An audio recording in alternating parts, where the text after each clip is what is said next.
Utilitarianism has one massive flaw as a moral system. It posits that the suffering of another is equally undesirable to the suffering of oneself, and that the pleasure of another is equally desirable to the pleasure of oneself. This assumption is at the foundation of the thinking of most utilitarians. That is a lot of people with quite a large hole in their moral system. An assumption at the core of your moral system is quite the weakness, and if your opponents realize this, you will be in some serious trouble. But what rational reason does a person have to consider the suffering of another as equally undesirable to the suffering of themselves? From what I have read, it would appear the founders of utilitarianism, Jeremy Bentham and John Stuart Mill, failed to give an adequate answer to this very important question. Perhaps they did answer this, but I have been reading their work lately and I have failed to find an answer to this important question. This is a very important question because in order to have any worth, our moral systems should be based in rational self-interest to the greatest possible extent. This is how we evaluate their desirability and decide whether they are inferior or superior to their competitors. The best moral systems and the ones worthy of embrace are the ones that serve our rational interests to the greatest extent. Utilitarianism needs to answer this question. It needs to remove this assumption and replace it with a well-reasoned answer. Utilitarianism needs to give a rational reason why we ought to practice utilitarianism and treat the pain and pleasure of others as equal to the pain and pleasure of ourselves. Failing to answer this question means utilitarianism will be based on a flimsy assumption and weaker as a moral system than it could otherwise be. Some will claim it is a fact that the suffering of another is equal to the suffering of oneself, and that is all that matters. This question, however you see, is not about whether the suffering is equal, it is about why rational actors ought to consider it as such, when it would sometimes appear doing the opposite is in their rational interest. The pain of oneself seems intuitively worse than the pain of another to the individual, even if technically these pains are exactly equal.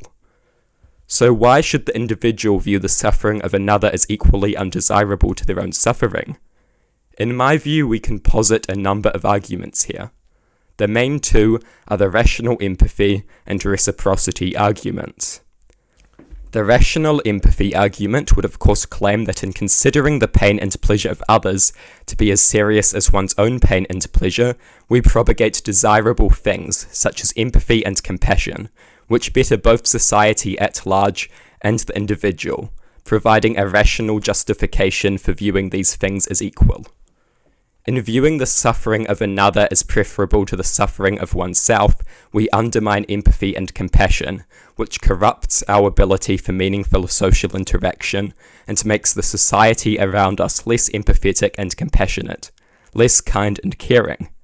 It is in our rational interest to view the suffering of another as equal to our own suffering, as this propagates things such as empathy and compassion which improve our lives.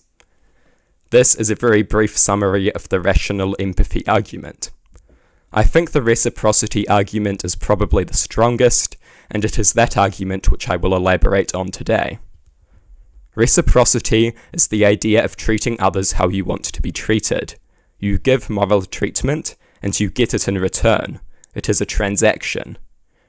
Rational actors want moral treatment, and giving moral treatment helps to create a mutual system of reciprocity which provides you with said treatment. So, how exactly does this answer the utilitarianism question? How does this give a rational, self-interest-rooted reason for the idea that the suffering of another is equal to the suffering of oneself? The answer is simple, really. It is in our rational interest for others to view our suffering as equally undesirable to their own suffering, and our pleasure as equally desirable to their own pleasure. Therefore, we must do the same thing for them. We give moral treatment, and get it in return. We must be utilitarians when considering the well-being of others, because it is in our rational interest for them to be utilitarians when considering our well-being. This is reciprocal utilitarianism. A system of mutual benefit in which it is in your rational interest to be a utilitarian because it is in your interest for other people to be utilitarians, and you must treat others how you would like to be treated, to maintain and strengthen the reciprocal moral systems that everyone benefits off of. This is, in my view, a fairly good answer to the difficult question. Reciprocity is very real. It plays a great role in governing social interactions between people and is central to social societies. It is the golden rule, one of the most adored lessons of Christian morality, and appears in various religious and secular forms all over the world.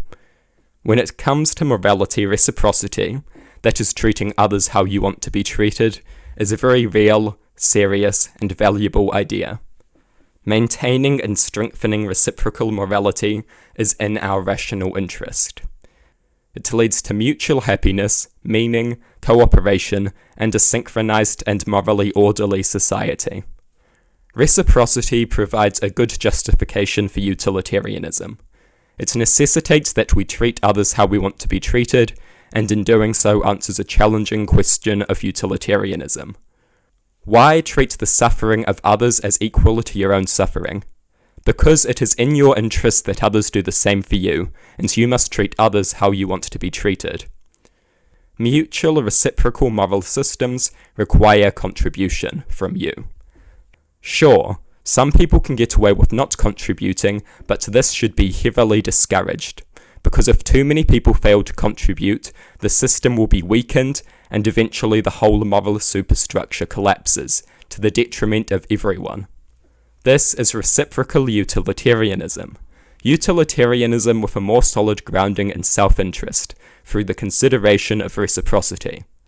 Some may argue that if you do this, it ceases to be utilitarianism. Perhaps ethical egoism is a more fitting word, but nonetheless I call it utilitarianism because it maintains a great many of utilitarianism's components. The principle of utility remains, and it is that principle which is more or less central to utilitarianism. The only difference is that a foolish assumption has been removed, with the idea that the suffering of another is equal to the suffering of oneself, instead being grounded in a rational self-interest-based argument. I think reciprocal utilitarianism is stronger, more rational, and more defensible than regular utilitarianism.